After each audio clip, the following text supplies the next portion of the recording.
Indian ആർമിയാണ്. അതായത് നമ്മുടെ രാജ്യം കാക്കുന്ന ആള് വർക്ക് ചെയ്യുന്നത് ലേയിലാണ്. 2.5 വർഷം സർവീസ് ലേയിലാണ്. ഇപ്പൊ ഇനി 8 മാസത്തെ സർവീസ് കൂടി പോവാണ്. ഇവിടെ നമ്മളെ സബ്സ്ക്രൈബ് കൂടി ചെയ്യണ്ട. സൂപ്പർ ഡാഡ് നിൽക്കും.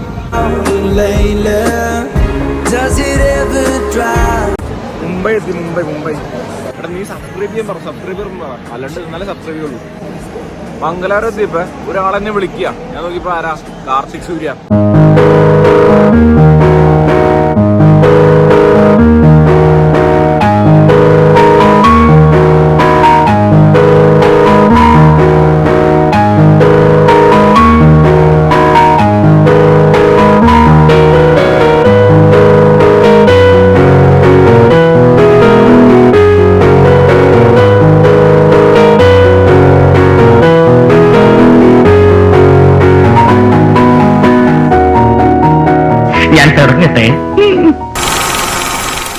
Hey guys, welcome back. വീണ്ടും ഒരു എക്സ്പെരിമെന്റ്. 1 day in Delhi. ഒറ്റ ദിവസം കൊണ്ട് ഡൽഹി നമുക്ക് എന്തൊക്കെ കാണാൻ പറ്റും, എന്തെങ്കിലും കാണാൻ പറ്റുമോ, അങ്ങനെയുള്ള സംഭവം.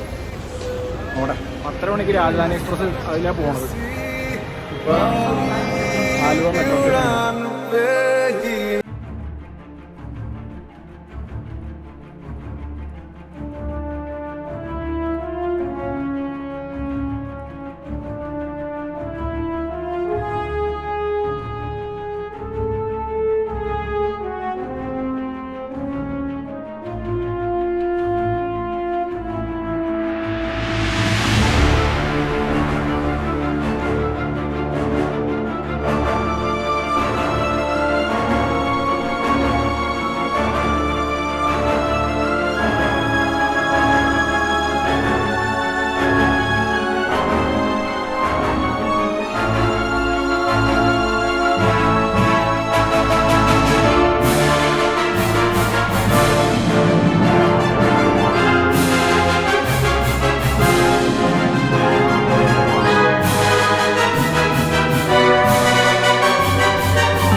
സീറ്റില്ല, ഫുൾ തിരക്ക്. ഇന്ത്യൻ റെയിൽവേ ചതിച്ച അവസാനം. ഇന്ത്യൻ റെയിൽവേ ചതിച്ച് ഏകദേശം 4500 രൂപ. എടി വിളിച്ചില്ലല്ലോ. ഏകദേശം 4500 രൂപ കൊടുത്തിട്ട് ടിക്കറ്റ് ബുക്ക് ചെയ്തതാണ്. RAC പറഞ്ഞുണ്ട്. ഇത് ഫുള്ളാണ്, ഫുൾ ഹൗസ്ഫുള്ള്. കിടക്കാൻ സ്ഥലമില്ല, ഇരിക്കാൻ സ്ഥലമില്ല, ഒന്നിനും സ്ഥലമില്ല. ഇത്രയും പൈസ കൊടുത്തിട്ട് ഇല്ലെങ്കിൽ നേരത്തെ പെട്ട് 2 ദിവസം ഉറങ്ങാണ്ട് ഇരിക്കാണ്ട്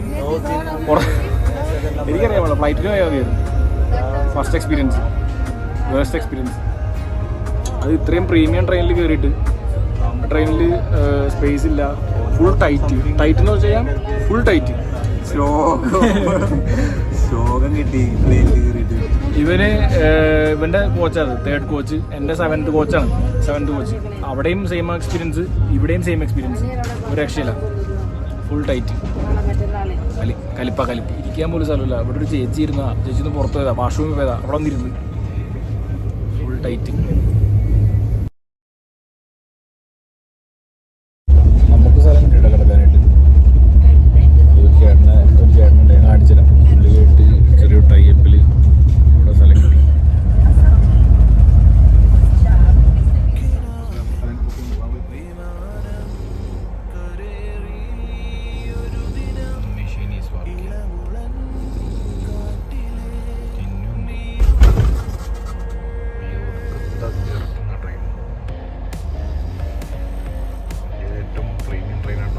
അങ്ങനെ ഉറങ്ങിക്കൊണ്ടിരുന്നപ്പോഴാണ് സുഹൃത്തുക്കളെ എനിക്കൊരു ഐഡിയ തോന്നുന്നത്.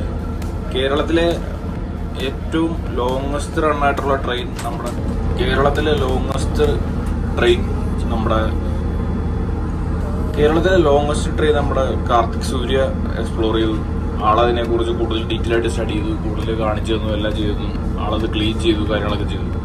നമ്മളപ്പോൾ കേരളത്തിൽ നിന്ന് ഡൽഹി വരെ പോകുന്ന ഏറ്റവും പ്രീമിയം ട്രെയിനുകളിൽ ഒന്ന്, അതായത് ഇന്ത്യൻ റെയിൽവേയുടെ ഏറ്റവും ഒരു രക്ഷയില്ല, മൂത്രമൊഴിക്കാൻ തിരക്കതും ഇന്ത്യൻ റെയിൽവേയുടെ ഏറ്റവും പ്രീമിയം ട്രെയിനുകളിൽ ഒന്നായ രാജധാനി എക്സ്പ്രസ് നമുക്കൊന്ന് ചെക്ക് ചെയ്ത് നോക്കാം. അതിന്റെ പ്രീമിയം എത്രത്തോളം ഉണ്ടെന്ന് നമുക്ക് ചെക്ക് ചെയ്ത് നോക്കാം. ക്ലീനാണ് സുഹൃത്തുക്കളെ, ക്ലീനാണ്, അതും ക്ലീനാണ്. സാധനം ഉണ്ടോന്ന് അറിയില്ല, സ്മെല്ലുണ്ട് കേട്ടോ. Okay, compartment complete A C ആയതുകൊണ്ട് തന്നെ എല്ലാത്തിനും automatic spoke and detection alarm ഒക്കെ വെച്ചിട്ടുണ്ട്. സേഫ്റ്റി പക്കയായിരിക്കണം, കാരണം അതെല്ലാം കൊടുത്തിട്ടുണ്ട്, എല്ലാം ഉണ്ട്. പിന്നെ ക്ലീനാണ്, നീറ്റാണ്. എന്തെങ്കിലും ക്ലീനിങ് ഇഷ്യൂ ഉണ്ടെങ്കിൽ കംപ്ലൈൻറ്റ് ആയിട്ടുള്ള,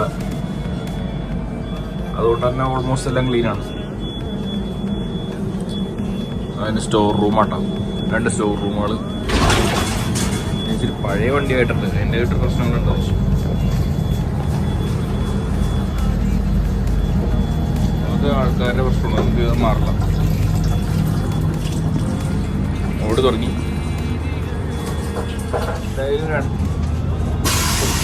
എന്തായാലും 2 ദിവസം എടുക്കും ഡൽഹി എത്താനായിട്ട്. നമുക്ക് ഓടുന്ന ട്രെയിനിൽ വേറെ ഒന്നും ചെയ്യാനില്ല.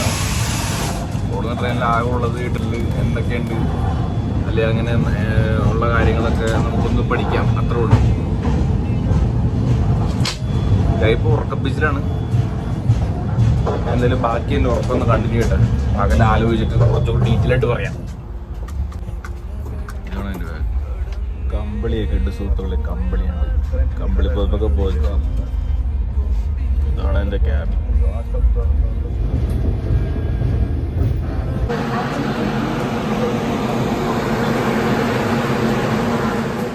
ഉടുപ്പി സ്റ്റേഷനിലെത്തി കേട്ടോ. മംഗലാപുരം എത്തിയപ്പോ ഒരാളെന്നെ വിളിക്കുക. ഞാൻ നോക്കിയപ്പോ ആരാ? കാർത്തിക് സൂര്യ.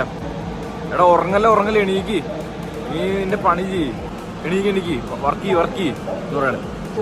ട്രെയിനിൽ പോകുമ്പോ എന്ത് വർക്ക് ചെയ്യാനാണ്? അല്ല, ഞാനിവിടെ ഓൾറെഡി ലോങ്ങസ്റ്റ് ട്രെയിനിന്റെ ഡീറ്റെയിൽ ആയിട്ട് കാണിച്ചായിരുന്നു. അപ്പോൾ നീ ഇതിനകത്തും കാണിക്കും. ഇത് ഇന്ത്യയിലെ ഇപ്പൊ ഈ ട്രെയിൻ എന്ന് പറഞ്ഞാൽ രാജധാനി എക്സ്പ്രസ് ആണ്. ഇന്ത്യയിലെ ഏറ്റവും പ്രീമിയം ട്രെയിനുകളിലെ 3 എണ്ണത്തിൽ ഒരെണ്ണമാണ് രാജധാനി എക്സ്പ്രസ്. ഫുഡ് കോംപ്ലിമെന്ററി കൊടുക്കണ 3 ട്രെയിനുകളാണ്. ഒന്ന് രാജധാനി, ഒന്ന് ദുരന്തോ, പിന്നെ ഓർമ്മയുണ്ട്. അങ്ങനെ 3 ട്രെയിനുകളിലെ ഫുഡ് ഫ്രീ കൊടുക്കണത്. അത് ആകെ അതിൽ മാത്രമേ ഉള്ളൂ. അപ്പം അത്രയും പ്രീമിയം ട്രെയിനാണ്. ആ പ്രീമിയം ട്രെയിനിലെ യാത്ര എങ്ങനെയുണ്ടെന്നുള്ള എക്സ്പ്ലോർ ചെയ്യുക, എങ്ങനെയുണ്ടെന്നുള്ള കാണിക്കുക, ഡീറ്റെയിൽ കാണിക്കുക. അതുകൊണ്ട് ഡോറടക്കി കേട്ടാ. അപ്പം അതൊന്ന് കാണിക്കാം, അതൊന്ന് നോക്കാം. ട്രെയിനിൻ്റെ ഗ്ലാസ് ഒന്നും വൃത്തിയല്ല. ഓവറോൾ ബാക്കി ശരി ഞാൻ കാണിച്ചു തരാം. ഈ ട്രെയിനിൽ വൃത്തിയുടെ കാര്യം എങ്ങനെയുണ്ടെന്നുള്ളത് അത്യാവശ്യം നീറ്റ് ആൻഡ് ക്ലീൻ ആട്ടോ. മീൻസ് ടോയ്ലറ്റും കാര്യങ്ങളൊക്കെ അത്യാവശ്യം നീറ്റ് ആൻഡ് ക്ലീൻ ആണ്. പക്ഷേ ഞാൻ നോക്കിയിട്ട് ഒരു കുഴപ്പമുള്ളൂ, ഫുൾ ടൈറ്റിലാണ് ഇന്ന് ട്രെയിൻ ഓടണത്. അതായത് എൻ്റെ സീറ്റ് തന്നെ ഇപ്പം B7 എന്നുള്ള കമ്പാർട്ട്മെൻറ്റിൽ 55 എന്നുള്ളതാണ് എൻ്റെ സീറ്റ്. എനിക്ക് RAC ആണ്. ഓൾറെഡി ആ സീറ്റിൽ ഒരാളുണ്ട്. അപ്പോൾ അങ്ങനെയുള്ള ഇഷ്യൂ. അപ്പോൾ നമുക്ക് കിടന്നുറങ്ങാനൊന്നും സ്ഥലം ഉണ്ടാവില്ല. പിന്നെ നമുക്ക് ഒരു ചേട്ടനുണ്ട് ഇവിടെ. ഓരോ ക്യാബിനും ഒരു കെയർ ടേക്കർ ഉണ്ട്. ആ കെയർ ടേക്കർ നമുക്ക് അഡ്ജസ്റ്റ് ചെയ്ത് സീറ്റ് തരും. അപ്പോൾ അത് എനിക്കൊരു പോസിറ്റീവ് ആയിട്ട് തോന്നി. ഓരോ ക്യാബിനും കെയർ ടേക്കർ ഉണ്ട്. ഇത് കണ്ടോ, ഇത് ശരിക്കും കെയർ ടേക്കർ കിടക്കുന്ന സ്ഥലമാണ്. അവിടെ പുള്ളി ഒരാൾ അഡ്ജസ്റ്റ് ചെയ്തെടുത്തേക്കോ. പിന്നെ ഈ ട്രെയിനിന് ഫ്ലൈറ്റിന്റെ ചാർജ് ആട്ടോ. അതായത് ഏകദേശം 5000 രൂപയാണ് ഡൽഹി ടു, ഞാൻ എപ്പോഴും ഡൽഹി ടു ഉള്ള പറഞ്ഞത്, എറണാകുളം ടു ഡൽഹി ഏകദേശം 5000 രൂപ ടിക്കറ്റ് പ്രൈസ്. 5000 രൂപ ഞാൻ ഡീറ്റെയിലോട് കാണിച്ചില്ല. 4500 രൂപ വരും. ഞാനിപ്പോൾ ഇന്നലെ കിടക്കാൻ എനിക്കൊരു അറേഞ്ച് ചെയ്ത് 250 രൂപ കൊടുക്കും. ഇനി ഇന്നും കൊടുക്കുമ്പോൾ 250 രൂപ കൊടുക്കണം. അപ്പോൾ 5000 രൂപ അടുത്ത് വരും. Ernakulam to Delhi flight charge 8000 ഉള്ളു നേരത്തെ ബുക്ക് ചെയ്യുന്നെങ്കിൽ. അപ്പോൾ അത്രയും പ്രീമിയം ട്രെയിനാണ്. അതും ഒരു സീറ്റിൽ 2 പേരുണ്ട് ശരിക്കും. RAC ആണുള്ളത്. അപ്പോൾ ഏകദേശം 5000 രൂപ വെച്ച് 2 പേര്, 4500 വെച്ച് 2 പേര് തന്നെ 9000 രൂപ ഒരു സീറ്റിന് ഇവർക്ക് കിട്ടുന്നുണ്ട്. ഏത് തേർഡ് AC കോച്ചിൽ. നോർമലി ഫസ്റ്റ് AC കോച്ചിൽ ഫസ്റ്റ് എയറിൽ 7000-8000 രൂപയാണ് റേറ്റ് ഒരു സിംഗിൾ സീറ്റിന്. അപ്പോൾ ഇത് അത്യാവശ്യം പ്രീമിയത്തിൽ ഓടണ മാത്രമല്ല ലാഭത്തിൽ ഓടുന്ന ട്രെയിനാണ്. അത്യാവശ്യമല്ല, നല്ല ലാഭത്തിൽ ഓടുന്ന ട്രെയിനാണ് എനിക്ക് തോന്നുന്നു. കാരണം ഇത്രയും പൈസയും മേടിക്കുന്നുണ്ട്. അത്രയും പൈസക്കുള്ള ഉണ്ടോയെന്ന് ചോദിച്ചാൽ അത്രയും പൈസക്കുള്ള ഇല്ല. ഈ 2000-3000 രൂപ കൂടുതൽ കൊടുത്ത് നമുക്ക് ഫ്ലൈറ്റിൽ പോകാം, നമുക്ക് ഫ്ലൈറ്റിൽ എക്സ്പീരിയൻസ് ചെയ്യാം. പിന്നെ ഇന്ത്യൻ റെയിൽവേയുടെ ശാപമുണ്ട് ഇതിങ്ങനെയുള്ള സാധനങ്ങളൊക്കെ. ഇവിടെ കുറച്ച് നേരം ഹോൾട്ട് ഉണ്ടെന്നാണ്. ഞാൻ കയറി അകത്ത് വന്നിട്ട് വലിയ കാര്യമൊന്നുമില്ല. ഞാൻ വീണ്ടും പുറത്തേക്ക് ഇറങ്ങി. ഞാൻ എൻ്റെ കൂടെ വന്ന ഹരി അപ്പുറത്ത് B3-ലാണ്, ഞാൻ അവിടെ B7-ൽ. രണ്ട് ബോഗിയിലാണ്. നല്ല വ്യത്യാസമുണ്ട് ബോഗികളും. അപ്പം അങ്ങനെ കാര്യങ്ങൾ. അപ്പം ഇനി എനിക്ക് ഉറങ്ങാൻ പറ്റുമെന്ന് തോന്നില്ല. കാരണം കാലത്തെ ബെഡ് കോഫി കിട്ടി. ബെഡ് കോഫിയുടെ കൂട്ടത്തിൽ പാൽപ്പൊടി ഉണ്ടായിരുന്നു, പഞ്ചസാര, റിഫൈൻഡ് ഷുഗർ ഉണ്ടായിരുന്നു, ഒരു കുക്കി ഉണ്ടായിരുന്നു, പിന്നെ ആസാം തേയിലപ്പൊടി ഉണ്ടായിരുന്നു. ഇതെല്ലാം കൂടി ചൂടുവെള്ളം വരും. ആ ചൂടുവെള്ളത്തിൽ ഇതെല്ലാം മുക്കിയിട്ട് നമ്മൾ തന്നെ ഉണ്ടാക്കി കുടിക്കണം. അതാണ് ചായ. അപ്പോൾ രാവിലത്തെ ബെഡ് കോഫി കിട്ടി. ബാത്റൂം ഞാൻ നോക്കിയിട്ട് ബാത്റൂം ക്ലീനാണ്. ബാത്റൂമൊക്കെ ഓൾമോസ്റ്റ് ഒരുവിധം ക്ലീനാണ്. ഇനിയിപ്പോൾ ഈ 2 ദിവസം ട്രെയിനിൽ തന്നെയാണ്. അതായത് ഇന്ന് ശനിയാഴ്ച അല്ലേ, വെള്ളിയാഴ്ച രാത്രി കയറുന്നത്, ഞായറാഴ്ച ഉച്ചയ്ക്ക് 1 മണിക്ക് അവിടെ ഡൽഹി എത്തുള്ളൂ. അതുവരെ നമ്മൾ ട്രെയിനിൽ തന്നെയാണ്. ബാത്റൂമിൽ പോകാനായാണ് ഒരു ബുദ്ധിമുട്ട്. അതെന്ത് ചെയ്യുന്ന അറിയാൻ പാടില്ല. ഉടുപ്പിന്ന് ട്രെയിൻ എടുക്കും കേട്ടോ. ഞാൻ എൻ്റെ ഓരോ വ്ളോഗിലും അടുത്തടുത്ത കാര്യങ്ങൾ പഠിച്ച് കൂടുതൽ ഇമ്പ്രൂവ് ചെയ്യേണ്ടതെന്നാണ് എൻ്റെ വിശ്വാസം. അപ്പം ഷാസ്പ്രോ എൻ്റെ അടുത്ത്, ഷാസല്ല സ്വപ്നത്തിൽ വന്നത് നമ്മുടെ കാർത്തിക് സൂര്യാണ്. പുള്ളിൻ്റെ അടുത്ത് പറഞ്ഞു, എടാ നീ സബ്സ്ക്രൈബ് പറ, അല്ലാണ്ട് എന്നാലേ സബ്സ്ക്രൈബ് ചെയ്യുള്ളൂ. ഓൾമോസ്റ്റ് വീഡിയോ കാണുന്നതിൽ 98-98% ആൾക്കാർ സബ്സ്ക്രൈബ് ചെയ്യാണ്ടാണ് കാണുന്നത്. അപ്പോൾ എല്ലാവരോടും ഒന്ന് സബ്സ്ക്രൈബ് ചെയ്യാൻ പറ എന്ന് പുള്ളി പ്രത്യേകം പറഞ്ഞു. ഞാൻ പറഞ്ഞിട്ടുണ്ട്, കാർത്തിക് ബ്രോ പറഞ്ഞിട്ടുണ്ട്, പക്ഷെ ആൾക്കാർ സബ്സ്ക്രൈബ് ചെയ്യുമെന്ന് അറിയില്ല. കുറച്ചുകൂടി കാര്യം പറയാനുണ്ട്. ഏകദേശം 20 ബോഗി എടുത്തുണ്ട്. 20 ബോഗിയിൽ ഓരോ ബോഗിലും ഓരോ കെയർ ടേക്കർമാരുണ്ട്. പിന്നെ പാൻട്രി ഏറ്റവും ഫ്രണ്ട് ബോഗിയിലാണ് കിടക്കണം. ഡൽഹിക്ക് പോകുമ്പോൾ പാൻട്രി എനിക്ക് തോന്നുന്നു നല്ല രീതിയിൽ വർക്ക് ചെയ്യുന്നുണ്ട്. കാരണം അവർ, ഞാൻ കാണുമ്പോൾ ഇത്രയും സമയത്തിൽ, ഈ ഉറക്കത്തിൻ്റെ ഈ സമയത്തിലൊക്കെ ഞാൻ കാണുമ്പോൾ അവരങ്ങോട്ടും ഇങ്ങോട്ടൊക്കെ ഓരോ സാധനങ്ങൾ വെള്ളം കൊണ്ടുപോകണതും ഓരോരുത്തർക്കും വെള്ളം ഇൻഡിവിജ്വലി കൊണ്ടേ കൊടുക്കണതും അങ്ങനെയുള്ള കുറേ കാര്യങ്ങൾ ചെയ്യുന്നുണ്ട്. അപ്പോൾ റെയിൽവേ നല്ല രീതിയിൽ വർക്ക് ചെയ്യാൻ പറ്റും. അത്യാവശ്യം നല്ല സ്റ്റാഫുകളുണ്ട് ഇതിനകത്ത്, നല്ല രീതിയിൽ സ്റ്റാഫുകളുണ്ട്. ഓരോ ബോഗിലും അങ്ങനെ 2 പേര് വെച്ചിട്ടുണ്ട്. ഒരു പാൻട്രിയുടെ ആളും ഒരു കെയർ ടേക്കറുമായിട്ട് 2 പേര് വെച്ചിട്ടുണ്ട്. അപ്പോൾ ആ കാര്യങ്ങളൊക്കെ വെച്ച് നോക്കുമ്പോൾ നല്ലതാണ്. പിന്നെ ഈ തിരക്ക് വരുമ്പോൾ ഡബിളിങ് തന്നെയാണ് ഒരു പ്രശ്നമുള്ളത്. അത് ഒഴിവാക്കി എല്ലാവർക്കും കറക്റ്റ് സീറ്റിംഗ് പൊസിഷനിലായിരുന്നെങ്കിൽ കുറച്ചും കൂടി ബെറ്റർ ആയിരുന്നു തോന്നുന്നു. പിന്നെ ഉള്ളത് അത്രയും ഓവർ പ്രൈസിൻ്റെ ആവശ്യമുണ്ടോ? 4500 പ്ലസ് 500, അത് നമുക്ക് പുറത്ത് ഫോട്ടോ നോക്കാം. 4500 രൂപയുടെ ഉള്ള പ്രൈസിനുള്ളത് ഉണ്ടോ എന്നുള്ളതാണ്. അത് നമ്മൾ കണ്ടറിയണം. ഇനിയുള്ള ദിവസങ്ങളിൽ കണ്ടുവെക്കാം. ഞാൻ പറഞ്ഞതാണ്, ഇതിൻ്റെ ജനറലി വിൻഡോസ് ഒന്നും ക്ലീൻ അല്ല.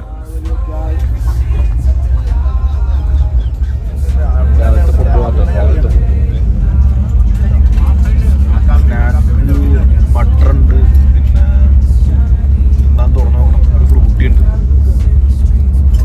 കെച്ചപ്പുണ്ട്. ഇതാണ് ഞാൻ ഇന്നലെ പറഞ്ഞ പുള്ളി. എനിക്ക് റൂം അല്ല ബെഡ് ബെർത്ത് അറേഞ്ച് ചെയ്യുന്ന ആള്. അത് പേര് संजय हाँ संजय हाँ जी गाँव आगरा में ആളാണ് എനിക്കൊരു ഹെൽപ്പ് ചെയ്യുന്നത്. ഗോവയിൽ നിന്ന് കുറെ ഫാമിലി കയറിയിട്ടാണ് ദൂരത്തിലേക്ക് പോയിക്കൊണ്ടിരിക്കുകയാണ്. ഒരു മലായി പോലത്തെ സാധനം 35 രൂപ മലായി. സാധനം പറയണല്ലോ എന്ത് തേങ്ങയാണെന്ന് മനസ്സിലാവണ്ട. ഒന്നുമില്ല, വെറുതെ ഇരിക്കുക. നെറ്റ്ഫ്ലിക്സിൽ ബ്ലാക്ക് കറണ്ട് എന്നുള്ളൊരു സീരീസ് ഇറങ്ങിയിട്ടുണ്ട്. അത് കണ്ടുകൊണ്ടിരിക്കുകയാണ്. അത് കണ്ടുകൊണ്ട് അതിന് പറയാം.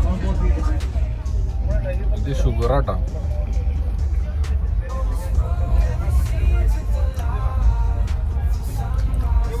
നമ്മുടെ കേസരി കഴിക്കണമല്ലേ. ട്രെയിനിലിരുന്ന് കണ്ടതൊന്നും ചെയ്യാനില്ല കേട്ടോ. അതുകൊണ്ട് ബിസ്ക്കറ്റും കഴിച്ച് ഇനി ഫുഡിനായിട്ട് വെയിറ്റ് ചെയ്യാം. ഏകദേശം സമയം 3 12:30 കഴിഞ്ഞു. വാച്ചാട്ടിക്കൊണ്ടിരിക്കുക, അതും എത്തിക്കണമല്ലോ. ഓക്കെ, ഞാൻ എവിടെയെങ്കിലും എത്തിയിട്ട് എന്തെങ്കിലുമൊക്കെ ആയിട്ട് ഞാൻ അപ്ഡേറ്റ് പറയാം. ഉച്ചക്കലത്തെ മീൽസ് വന്നിട്ടാ, ഫുഡ് വന്നു, കാണിച്ചു.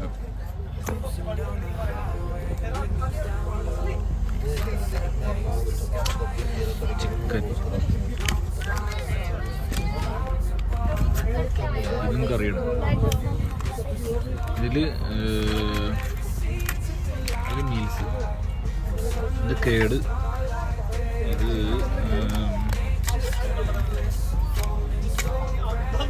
അതിലുള്ള കണ്ടിട്ട് പനീർ. കഴിച്ചിട്ട് വരാം, വേറെ പണിയൊന്നുമില്ല. കഴിക്കുക, പിന്നെ കിടക്കുക, സിനിമയാണ്. കഴിക്കുക, പിന്നെ കിടക്കുക, സിനിമയാണ്. റൗണ്ട് കഴിച്ചിട്ട് പറയാൻ. ഇതിലുണ്ടായത് രസഗുളയാണ്, 2 റൗണ്ടായി. അതിനുണ്ട് ഞാൻ തിന്നു. ഇത് ഉരുളക്കിഴങ്ങ് പുഴുങ്ങി തോരൻ വെച്ചാണ്. ഇത് പരിപ്പ് കറി, ഡാലി, ഇത് ചിക്കൻ കറി, വേവാത്ത ചിക്കൻ, അത് കേട്, ചോറ്. എങ്ങനെ കഴിക്കുന്നറിയാൻ പാടില്ല. അത് കഴിക്കും, ഇത് കഴിക്കും. ഇത് ചാരത്തിൽ കഴിക്കാം, ചോറ് കഴിച്ച് തീർക്കാം, ബാക്കി അങ്ങനെ വയ്ക്കാം. മനസ്സിലാവും. തൈരും ചോറും.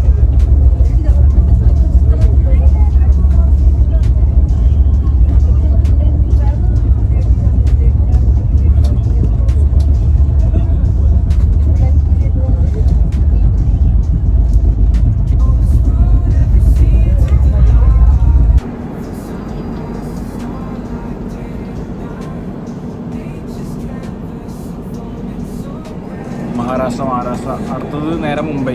6 മണിക്കാണ് മുംബൈയിലെ പൻവേലി സ്റ്റോപ്പ് പറഞ്ഞാണ്.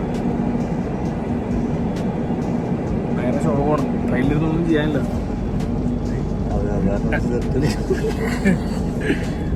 വൈകിട്ടത്തെ ചായ വന്ദേ ഭാരതിൻ്റെ ഒക്കെ കാണിച്ചേരാൻ. Sandwich, kachori, millet light mixer, ചായക്കുള്ളതാണ്. കെച്ചപ്പ്, ഡ്രൈ ഫ്രൂട്ട്, പാർട്ടിഷ. വെള്ളമൊന്നുമില്ലല്ലോ. മുംബൈ എത്തി. മുംബൈ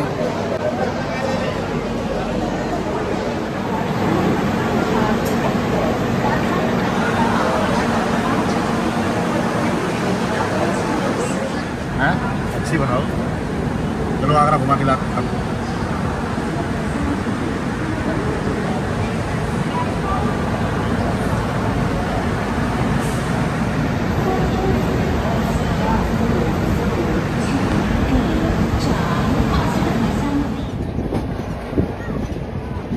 റെയിൽവേ സ്റ്റേഷൻ ആട്ടോ. അത് ലോക്കൽ ട്രെയിൻ തന്നെ. പുള്ളി എന്താന്ന് പറഞ്ഞിട്ട് പോകണമെന്നല്ല. Local train, Mumbai local train.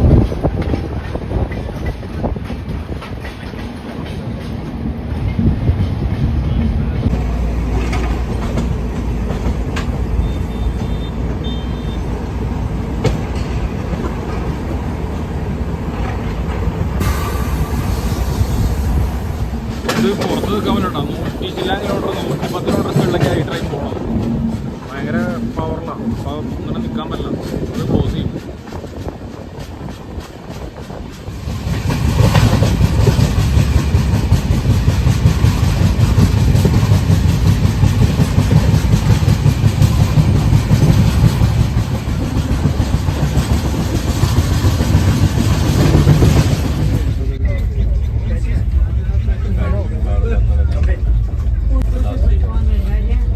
Glass ഇത്തിരി ഫെയ്ഡായുണ്ടോ? അല്ലെങ്കിൽ മുട്ട ലുക്കായിരുന്നു. ഗ്ലാസ് പോരാ, ഗ്ലാസ് ക്ലീൻ ആക്കിയിട്ടില്ല. ഗുജറാത്ത്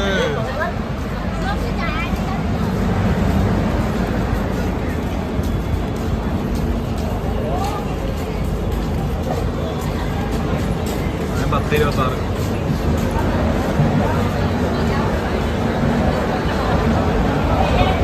തിരക്കാ. തണുപ്പ് പോയതിന് വേണ്ടി ചെറിയ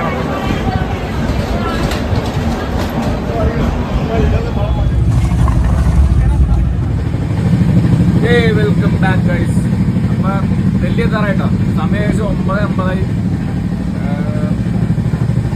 ജില്ലയിലേക്ക് കിടന്നിട്ടില്ല, സംസ്ഥാനത്തേക്ക് കിടന്നിട്ടുണ്ട്. നല്ല പുറത്ത് നല്ല ക്ലൈമറ്റൊക്കെ മാറുന്നത്, നല്ല തണുപ്പായി തുടങ്ങി. ക്യാബിനകത്ത് AC ക്യാബിനാണെങ്കിലും അതിനേക്കാളും തണുപ്പുണ്ട് ഇപ്പോൾ പുറത്ത്. അതുപോലെ തന്നെ ഇപ്പോൾ കമ്പാർട്ട്മെൻറ്റ് മോശമായി തുടങ്ങി. 3 ദിവസത്തെ അഴുക്കും കാര്യങ്ങളൊക്കെ ഉണ്ട്.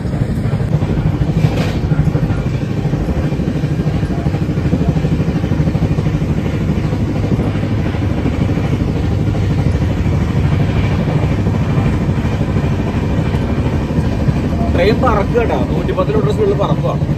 ഓൾറെഡി 40 മിനിറ്റ് ഡിലേ കൊണ്ട് മറന്നാ പോണം.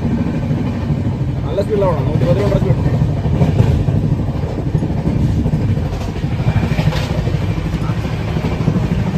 അഴുക്കുണ്ട്, അത് കാരണം ക്ലാരിറ്റി വന്നു. 14 കഴിഞ്ഞു. ഇന്ത്യൻ റെയിൽവേ അടിപൊളി കേട്ടോ. ഈ പ്രീമിയം ട്രെയിൻ ആണെങ്കിലും ഇത് ക്ലച്ചിലാത്ത വണ്ടി ആയിരിക്കുവാണ്. കാരണം നമ്മൾ കാറൊക്കെ ഓടിക്കുമ്പോൾ ക്ലച്ചിലാണ്ട് ഓടിക്കുമ്പോൾ ഒരു ചാട്ടമൊക്കെ ഉണ്ടല്ലോ, ഒരു ചാട്ടം, ഗിയർ ഡൗൺ ചെയ്യുമ്പോൾ ഒരു ചാട്ടം, ആ സാധനം ഇതിനുണ്ട്. പെട്ടെന്നായിരിക്കും നമ്മൾ ഉറക്കത്തിൽ ഒരു അറ്റ കുളിതം, അതുപോലെ നിൽക്കുമ്പോൾ ഒരു അറ്റ അടിയില്ല, അപ്പോൾ ഷെയ്ക്കാണ് പോകും. അത് കംപ്ലൈൻറ്റ് ഉണ്ട് വണ്ടിക്ക്. ഞാനേ ഒരു കാര്യം കൊണ്ട് എനിക്ക് അഡ്രസ്സ് ചെയ്ത് വേറെ ഒന്നുമല്ല, ഞാൻ ട്രെയിനിൽ വെച്ചൊരു കമ്പനിക്കാരനെ പരിചയപ്പെട്ടായിരുന്നു. ആള് മലയാളിയാണ്, ആലപ്പുഴയെന്നാണ് പേര്. പറഞ്ഞപ്പോൾ ആദ്യം എന്നാണ് പേര്. അപ്പൊ ആട് ശരിക്കും പറയണ്ടല്ലോ, ഞാൻ ആദ്യ ദിവസം ഇവിടെ കിടക്കണപ്പോൾ വിചാരിച്ച് നമ്മുടെ ചേട്ടൻ തന്നെ സഹായിച്ച പോലെ തന്നെ ആരോ ഒരാൾ കിടക്കണ പോലേക്ക് തോന്നിയത്. പിറ്റേ ദിവസം രാവിലെ കണ്ടപ്പോൾ എനിക്ക് മനസ്സിലായത് നമ്മുടെ ഇന്ത്യൻ ആർമിയാണ്. അതായത് നമ്മുടെ രാജ്യം നടക്കുന്ന ആള് വർക്ക് ചെയ്യുന്നത് ലേലാണ്. 2.5 വർഷം സർവീസ് ലേലാണ്. ഇപ്പൊ ഇനി 8 മാസത്തെ സർവീസ് കൂടി പോവാണ്. ആൾക്ക് ticket already Indian army book ചെയ്ത് കൊടുത്തിട്ടുണ്ട്. പക്ഷെ ടിക്കറ്റ് ബുക്ക് ചെയ്തിട്ട് എന്നെ പോലെ തന്നെ ടിക്കറ്റ് കൺഫേം ആവാണ്ട് 5000 രൂപ ടിക്കറ്റ് എടുത്തിട്ട് ടിക്കറ്റ് കൺഫേം ആവാണ്ട് ആള് ഇവിടെ നമ്മുടെ ട്രെയിനിൽ ഈ ബാത്റൂമിന്റെ സൈഡിൽ അവിടെയാണ് കിടക്കാൻ വേണ്ടിയാണ്. വേറെ അവർക്ക് സ്ഥലമില്ല, ഓൾറെഡി സ്ഥലമില്ല, ഇരിക്കാൻ പോലും സീറ്റ് പോലും ഇല്ല. ടിക്കറ്റ് ഉണ്ട്, പക്ഷെ പൈസയും കൊടുത്തിട്ടുണ്ട്, ആർമി പൈസയും കൊടുത്തിട്ടുണ്ട്, സീറ്റില്ല. പക്ഷെ ശരിക്കും പറഞ്ഞാൽ ഇതിനൊരു സൊല്യൂഷൻ എന്ന് പറഞ്ഞു കഴിഞ്ഞാൽ ശരിക്കും ഒരു ട്രെയിനിൽ ഇപ്പം ഒരു ബോഗിയിൽ ഒരെണ്ണം ഒരു സീറ്റ് ഇവർക്ക് കോട്ടയായിട്ട് തന്നെ കൊടുക്കാവുന്നുള്ളൂ. കാരണം നമ്മുടെ രാജ്യക്കാരാണ്, നമ്മുടെ എല്ലാവരുടെയും പ്രധാന സേവകരാണ്, നമ്മുടെ എന്താ പറയുക മലയാളിയാണ്, എല്ലാം ആണ്. നമുക്ക് എനിക്ക് തന്നെ കണ്ടിട്ട് താങ്കൾ ഞാൻ ആദ്യം വിചാരിച്ചു ആദ്യം ദിവസം എൻ്റെ ഫസ്റ്റ് തുടക്കത്തെ വീഡിയോയിൽ കാണിക്കേണ്ടത് ഒരു ചേട്ടനോട് കിടത്തുറണ്ട്. പക്ഷെ പിന്നീടാണ് പിറ്റേ ദിവസം എനിക്കത് ഭയങ്കര വിഷമമായിട്ട് തോന്നി. അത് ഇന്നലെ സംസാരിക്കുകയും ചെയ്തത്. അപ്പം ആള് ലേയിലേക്ക് പോവാം. ഇവിടെ നമ്മളെ സബ്സ്ക്രൈബ് കൂടി ചെയ്യട്ടോ. Super dad Nikhil.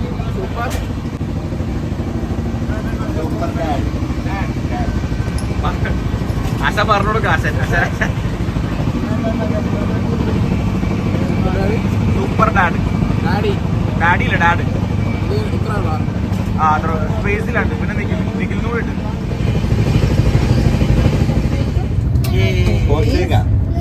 पोज देता है आज 15 फोटो उठाइए।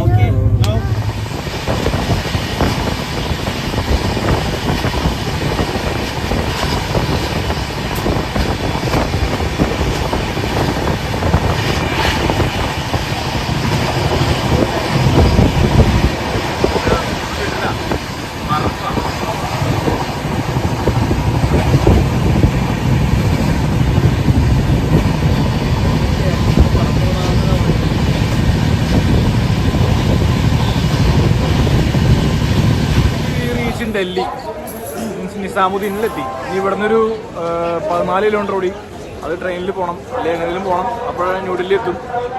ഹറിബറി ആയിട്ടുള്ള സ്റ്റേഷനാട്ടോ. ഭയങ്കര തിരക്കും. എന്നാൽ അതിനുള്ള ഫെസിലിറ്റീസ് കുറവാണ്. ഭയങ്കര തിരക്കും. നമുക്ക് സെക്കൻഡ് പ്ലാറ്റ്ഫോമിൽ പോയി കഴിഞ്ഞാൽ ഡൽഹിക്കുള്ള ട്രെയിനിൽ പോകുന്ന ഉറപ്പുണ്ട്. വീഡിയോ ഇവിടെ കൊണ്ട് വൈറ്റപ്പ് ചെയ്യാണ്. അപ്പോൾ ചാനൽ ഇഷ്ടപ്പെട്ടാൽ സബ്സ്ക്രൈബ് ചെയ്യുക, ഇഷ്ടപ്പെട്ടില്ലെങ്കിൽ ഡിസ്ലൈക്ക് ചെയ്യുക, അഭിപ്രായങ്ങൾ അറിയിക്കുക. അപ്പോൾ ഓക്കെ, ട്രെയിൻ വിശേഷങ്ങൾ ഇത്രേ ഉള്ളൂ. ബാക്കി യാത്രാ വിശേഷങ്ങൾ തുടങ്ങുകയാണ്. ഇനി അങ്ങോട്ട് പുതിയൊരു എപ്പിസോഡിലായിരിക്കും വന്നത്. ഇത് അല്ലെങ്കിൽ ലെങ്ത് ഒരുപാടായി പോകും. അപ്പം ബാക്കി നാളെ.